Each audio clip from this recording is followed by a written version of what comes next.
श्री स्वामी समर्थ। मकर संक्रांत इंग्रजी नवीन वर्षातील या पहिल्या मराठी व धार्मिक महत्त्व असलेल्या सणाला ज्योतिषशास्त्रातही खूप महत्त्व आहे। जानेवारीत महिन्यात येणाऱ्या या सणाला सूर्य धनु राशीतून मकर राशीत प्रवेश करतो, म्हणून याला मकर संक्रमण किंवा मकर संक्रांती असे म्हणतात। या दिवशी दक्षिणायन संपून उत्तरायणाला प्रारंभ होतो। या सणापासूनच दिवस मोठा होत जातो व रात्र छोटी होत जाते। तसे पाहिले तर सूर्य वर्षातून 12 वेळा आपली राशी बदलतो, यालाच संक्रांत असे म्हणतात। पण जेव्हा तो मकर राशीत प्रवेश करतो तेव्हा त्याचे महत्त्व वाढते। मकर ही शनिदेवाची राशी आहे, त्यामुळे असे म्हणतात की सूर्यदेव आपल्या मुलाच्या घरी येतात। भोगी, संक्रांत आणि किक्रांत असे 3 दिवस संक्रांत साजरी केली जाते।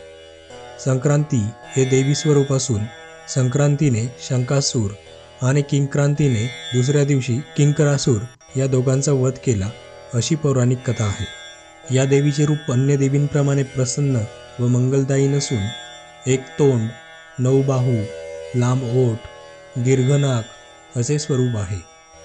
दरवर्षी तिचे अस्त्र, वस्त्र, शस्त्र, अवस्था व अलंकार वेगवेगळे असतात। यातून ती येणारा काळ सुचवित असते।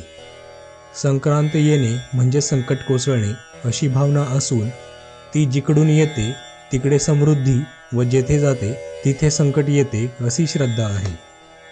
यावर्षी तिचे वाहन हे घोडा असून उपवाहन सिंह आहे। तिने काळ्या रंगाचे वस्त्र परिधान केले आहे। हातात भाला हे शस्त्र आहे। कपाळी हळदीचा टिळा आहे। वयाने वृद्ध आहे। वासाकरिता दुर्वा आहे। जाती ब्राह्मण, वार नाव घोर व नक्षत्र नाव महोदरी आहे। या दिवशी गंगेत किंवा कोणत्याही पवित्र नदीत स्नान करतात। यामुळे सर्व पापांपासून मुक्ती मिळते।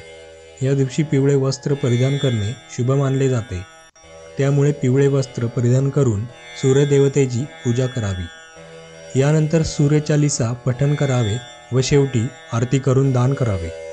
संक्रांत हा श्राद्ध योग्य दिवस असून या दिवशी पितरांची पूजा करावी। या दिवशी दान धर्मालाही अनन्यसाधारण महत्त्व आहे। या पर्व काळात नवे भांडे, गाईला घास, अन्न, तिळपात्र, गूळ, तीळ, सोने, गाय, घोडा यांचे आपल्या परीने दान करू शकता।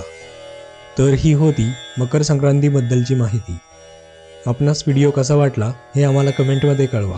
धन्यवाद।